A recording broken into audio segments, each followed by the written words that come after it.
વલ્લભાધીશ સુબુદ્ધિની જેનું પાન વલ્લભ કરાવે તો થાય અને સ્પર્શ કરવો આપણા બસની વાત નથી. સર્વ સદગુમાહત્મ એસ કૃષ્ણ મનોરથ રંતિ દેવો ઇવો દારો યાતિરેવ ધાર્મિક. અર્થ, સર્વ સદગુણોના મહાત્મ્યમાં આ શ્રી કૃષ્ણના જેવા વ્રતવાળો, રંતિ દેવ જેવો ઉદાર અને યયાતિ જેવો ધાર્મિક થશે.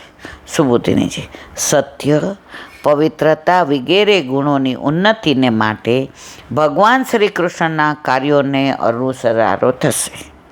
ભગવાન શ્રી કૃષ્ણના લક્ષ્યો પર આચરણ કરશે, કારણ કે એણે ભગવાન શ્રી કૃષ્ણની ઉપાસના કરી છે, એટલે ભગવાનના એના ઉપર કૃપા થઈ છે, માટે એમના સમાન માનવામાં આવશે એવો અર્થ છે. શ્રીમદ ભાગવતના 9મા સ્કંદમાં 21મા અધ્યાયમાં રંતિદેવ રાજાની કથા કહેવામાં આવશે. રંતિદેવ રાજાને 48 ઉપવાસ થયા પછી ભોજન અને જળ મળ્યું. તેમાંથી ભોજન તો ભિક્ષુકને આપી દીધું. એની પાસે માત્ર જળ હતું, તે પણ એક તરસ્યો ચાંડાલ આવ્યો એને આપી દીધો. આ બાળક પણ રંતિદેવ રાજા જેવો ઉદાર થશે.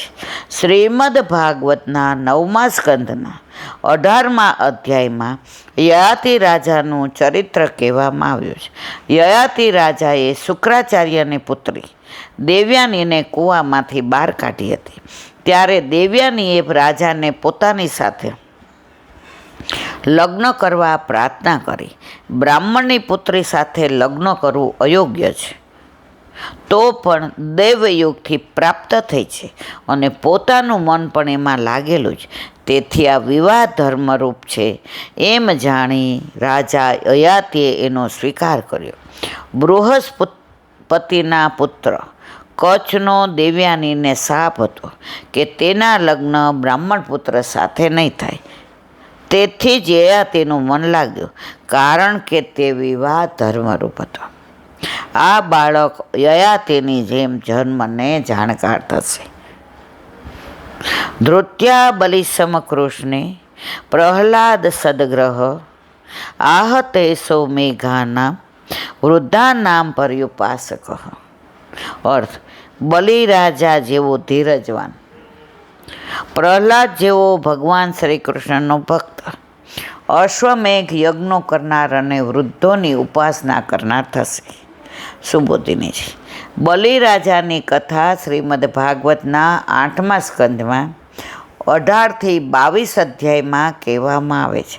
આ બાળક બલિરાજા જેવો ધીરજવાન થશે.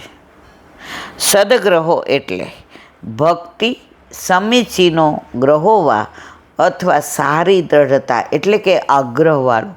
અહીં પ્રહલાદજીનું દ્રષ્ટાંત આપ્યું, જેમની કથા શ્રીમદ ભાગવતના 7મા સ્કંદમાં 6થી 10 અધ્યાયમાં કહેવામાં આવશે. પ્રહલાદ જેવી એની ભગવાન શ્રી કૃષ્ણમાં ભક્તિ દ્રઢ થશે. આ અધ્યાયના 20મા શ્લોકમાં યજ્ઞનો વિસ્તાર કરનાર ભરત રાજા જેવો થશે એમ જુદું કહ્યું છે.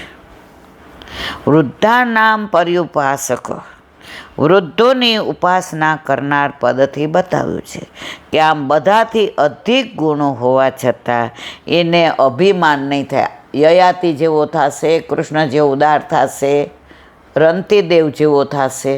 બધા ગુણો હોવા છતાંય પરીક્ષિત રાજામાં ક્યારેય અભિમાન નહીં આવે. આટલું બધું હોય ને જો અભિમાન આવે તો અહંકાર તો કેવું છે, ઉપર લઈ જઈને બરાબર પછાડે કે તમે ઊભા જ ન થઈ શકો. પ્રભુને એટલે જ અભિમાન નથી ગમતું.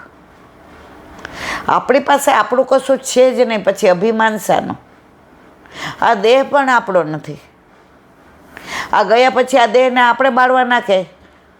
જુઓ, આવીએ ત્યારે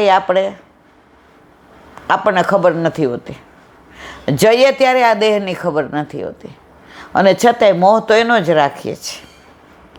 છતાંય એને એનું અભિમાન નહીં થાય. આથી પુત્રો દ્વારા પણ પરીક્ષિતનું ઉત્કર્ષ બતાવ્યો છે. રાજશ્રીના નામ જનહિતા શાસ્તા ચોત્પથગામી નામ નિગ્રહિતા કલેરેશ ભુવો ધર્મસ્ય કારણાત.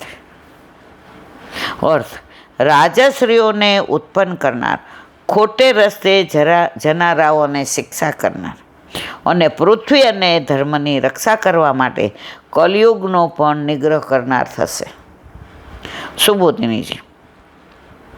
રાજાશ્રીનામ જનહિતા, જન્મેજય વગેરે રાજશ્રી, એનો પુત્ર કોણ હતો? જન્મેજય. જન્મેજય વગેરે રાજશ્રી પુત્રોને આ બાળક ઉત્પજા કરશે. જો પોતાનો પુત્ર પણ અપરાધ કરશે તો એને દંડ આપતા સંકોચ કરશે નહીં. એ બતાવવા પુત્રોને ઉત્પન્ન કરનાર પછી તરત જ શાસ્તા, શાસન કરનાર એમ કહ્યું છે.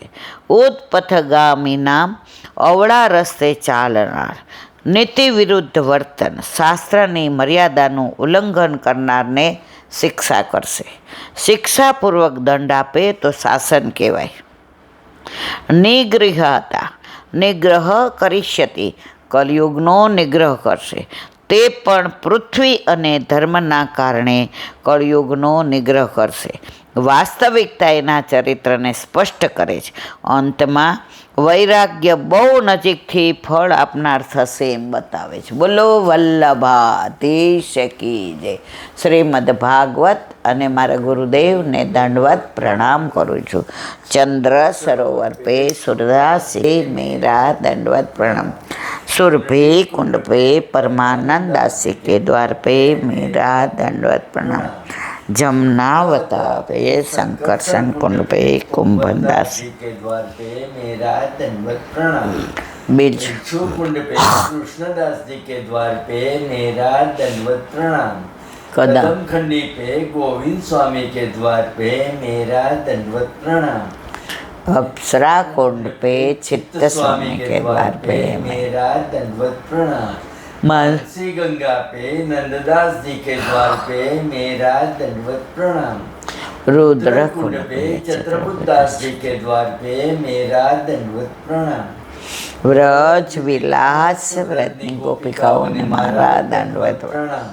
हे वल्लभ, સવારથી અત્યાર સુધી સેવા, સ્મરણ, સત્સંગ જે પણ તે કરાવ્યું તે તારા ચરણારવિંદમાં સમર્પણ કરું છું.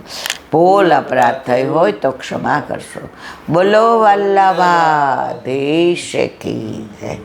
દ્રઢ ચરણ કેરો ભરોસો, દ્રઢ ચરણ કેરો.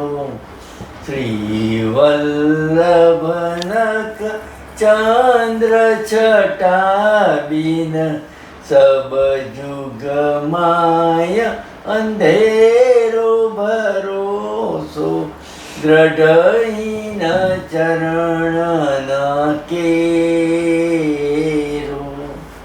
साधन और नहीं आ कली में, जासो होय निवेरो. सूर का कहे द्विविध आंधरो, बिना मूल को चेरो भरोसो, દ્રઢ ચરણ, દ્રઢ ચરણ, દ્રઢ ચરણ કેરો. શ્રી વલ્લભાધીશ કી. આજનો આ સત્સંગ મારા વલ્લભના ચરણારવિંદમાં સમર્પણ કરું છું. ભૂલ અપરાધ થઈ હોય તો ક્ષમા કરશો. આ મારા વલ્લભની વાણી અને ભૂલો એ મારી. બોલો વલ્લભાધીશ કી. બધાય વૈષ્ણવને જાજા કરીને જય શ્રી કૃષ્ણ.